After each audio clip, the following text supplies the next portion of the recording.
Hello buddy, San here, engineer, MBA, and investor. And in today's video, I want to talk about genome edited plants, vegetables, fruits that could potentially supplement deficiencies such as vitamin D deficiencies in human beings. I want to talk about all of that in this video. But before we do that, before we jump into today's video, you guys know the drill. Like this video, smash that like button, destroy that like button. It's quick, it's free, it's easy. And if you've not subscribed yet, consider subscribing right below this video. Okay, so this article actually was published today. Actually, genome edited tomatoes could be a new source of vitamin D study, right? And shout out to Nat Haruni. He is the one who actually published this information, and I started reading this. So I thought, hey, this would be an amazing video for today on a beautiful Tuesday. Unfortunately, the markets do not reflect that, but that's another topic for another day. So the title, of course, of this article is basically self-explanatory.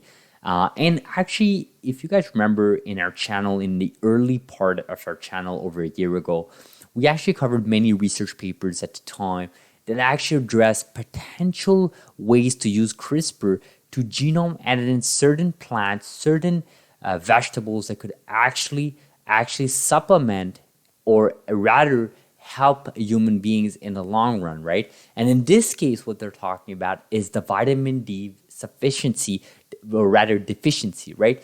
And actually, in human beings, I think for humans, vitamin D. I mean, I don't know if you guys know this, but basically, your best bet of getting vitamin D is going out and getting exposure to the sun, right?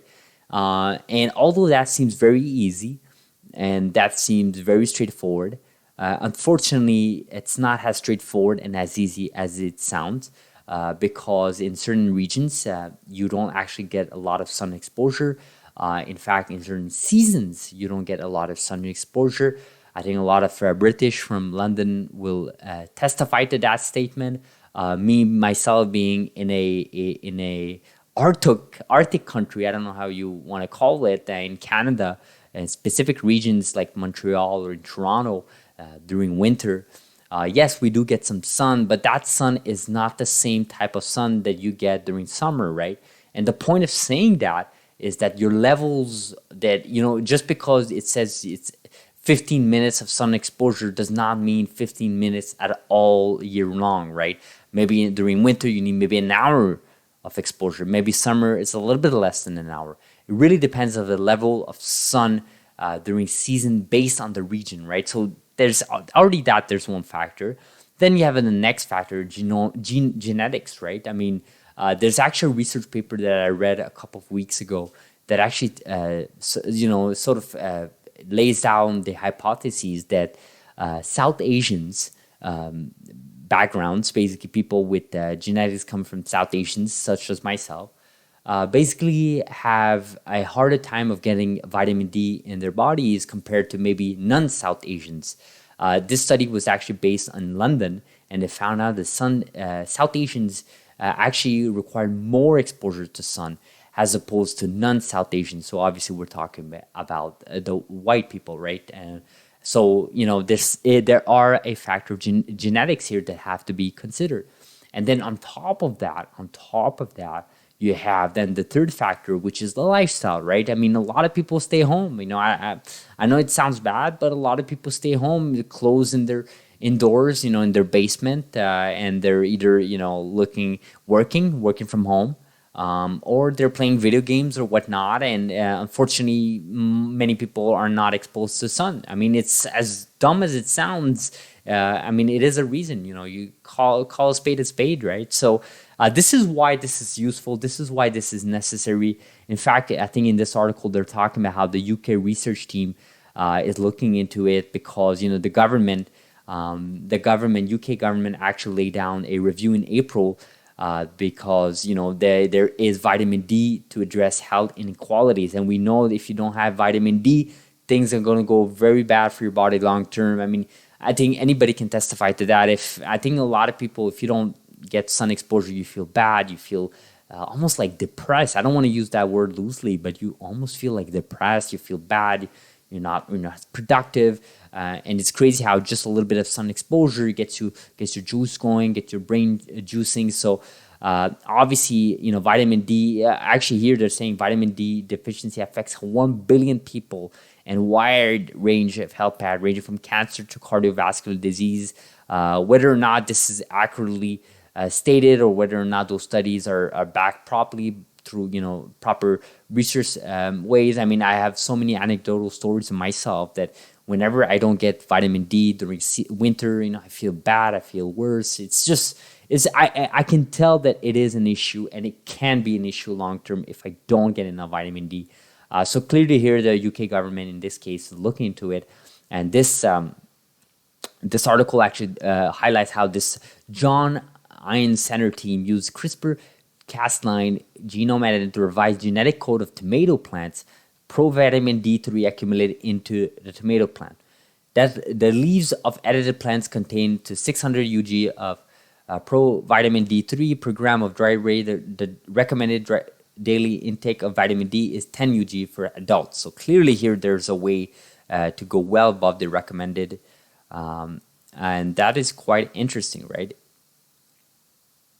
And the way of turning off a specific molecule in plant's genome, increasing the vitamin in both the fruit and the leaves of tomato plants, right? So this is very, very interesting, right? And fruit of supplement.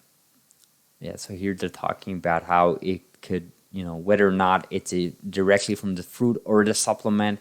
They're saying that with food insecurity, sustainability, okay, making the food we grow and eat as nutritious as possible, also reducing waste to support these goals, right?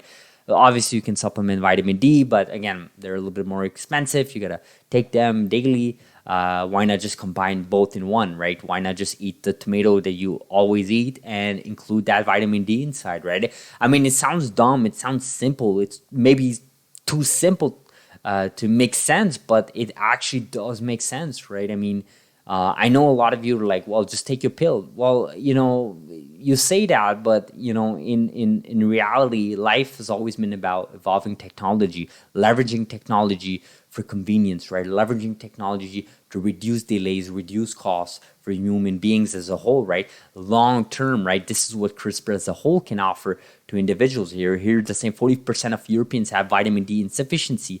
So do 1 billion people worldwide. I would argue it's a lot more 1 billion people, by the way. I would argue it's maybe closer to 2 billion because I would say it's a lot more than 40% Europeans. And in North America, I can guarantee you there's a couple of millions in there. And there's a lot more individuals around the world that don't get enough vitamin D.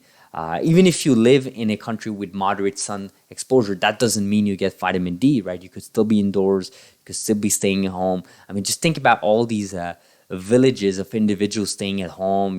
Those. I'm not gonna point out any sort of region around the world, but there are some families, some people that are based on specific religions or specific lifestyle that require them to stay at home and not go outside. And it's just it's a big problem, and it has to be addressed. And I love seeing this type of article here because it sort of gets your brain juice. And so CRISPR is more than just human therapeutics. It could be used for a lot more.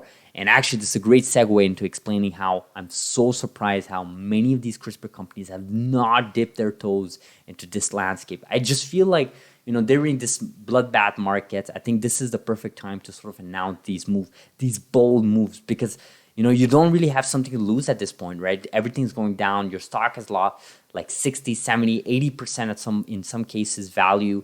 I mean, you gotta hit, you gotta do something. You can't just be doing the same thing and just wait for the data to come in. I think you gotta launch these pilot programs, get your hire some individuals, get some trials going, get some testing going. I mean, testing on vegetation is a lot easier and safer than testing on humans for obvious reasons, right? So I don't know, just food for thought, right? No pun intended. So a tweet here from Nat Haruni here, again, referencing to what I mentioned.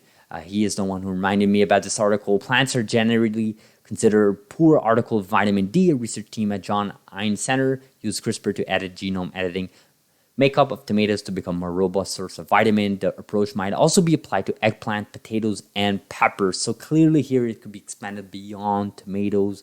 Think beyond just vitamin D. Think beyond just a specific vitamin or specific vegetation or tomato or whatever. Like just think about fruits, think about food in general, think about just wheat, think about like rice, just think about all that. And there's actually a bunch of research papers that actually tackle different vegetations like genome that they can tackle to make them disease resistant, right? So basically let those crops live longer, have more crops around the world, because I think the biggest priority at this point, especially at the time of making this video, is literally making crops last longer, reducing delays, reducing costs due to the obvious reasons, the obvious issues going around the world, whether that's inflation or, of course, the Russia invasion in Ukraine, which I don't need to talk about to you guys about, because I'm sure you guys already know about how devastating it is for countries like India and Pakistan and some other countries that are dependent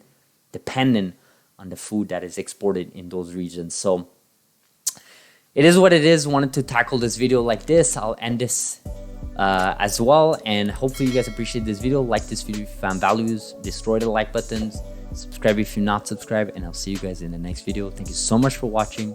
Thank you and have a beautiful Tuesday.